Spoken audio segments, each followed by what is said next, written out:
Continuation of the first video, right? I felt like I kind of died off at the end of died off at the end of my explanation because I low-key got confused.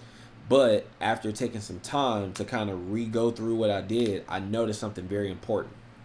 So I'm pretty sure the question is, all right, bro, how the fuck am I gonna find out whether or not if that second higher low is being, or that second higher low is getting, no, that second lower high is getting built? Well, here's how you can find out.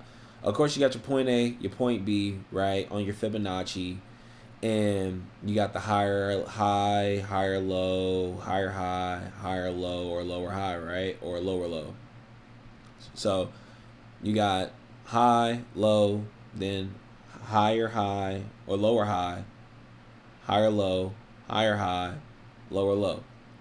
Because you're trying to figure out like when does the correction end, right? When does the correction end? The trend line's gotten broke. When does the correction end? I just found something that is actually very key. You're gonna always find out when the correction is done, and you're gonna find your entry at the second lower high, it being above the break of structure. Why? Because once you scale down to the 15-minute, and you got your point A to point B, this right here was our first higher low. This one right here was our second one. Price broke here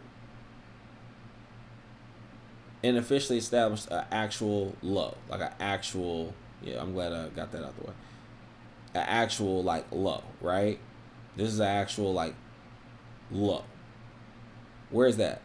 Boom. So where does that mark happen? It happened about, it's basically about right here. Where's our second lower high?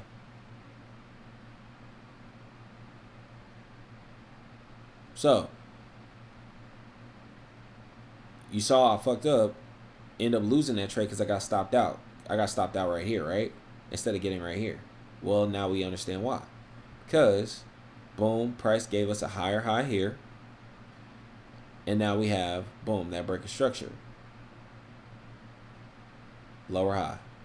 Bam.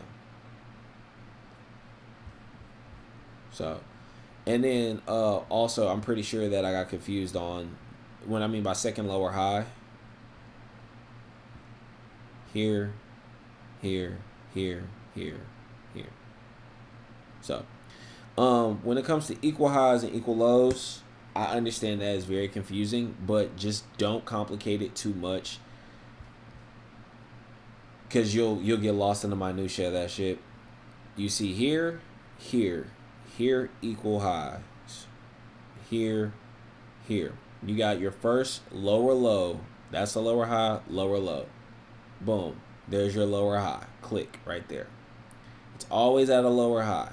It's always going to be at a second lower high if you want a double confirmation. But either way it goes, the best way to just understand this is the entry for the lower high. Let me, instead of putting second lower high, let me put here. The entry for that lower high that you're looking for is just above the break of structure. It's just above the break of structure.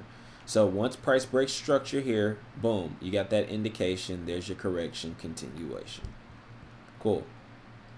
Indication, correction, indication, correction, continuation. That's all this shit really is, because it's a continuation of this, and again, ICC just continues to form. So yeah, hopefully that cleared up a little bit of the confusion. If not, then I'm gonna just keep throwing examples until it becomes crystal clear. But hopefully now you're starting to see this, like this is what it's like in real action. It's simple in theory, right?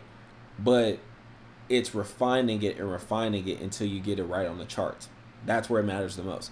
And these candlesticks, as you can see, it can get very fucking messy because not everything is pretty. It's not everything is a clean picture, right? You're not gonna have clean structure all the time, but it's being able to understand the most important parts through it. You know? So yeah.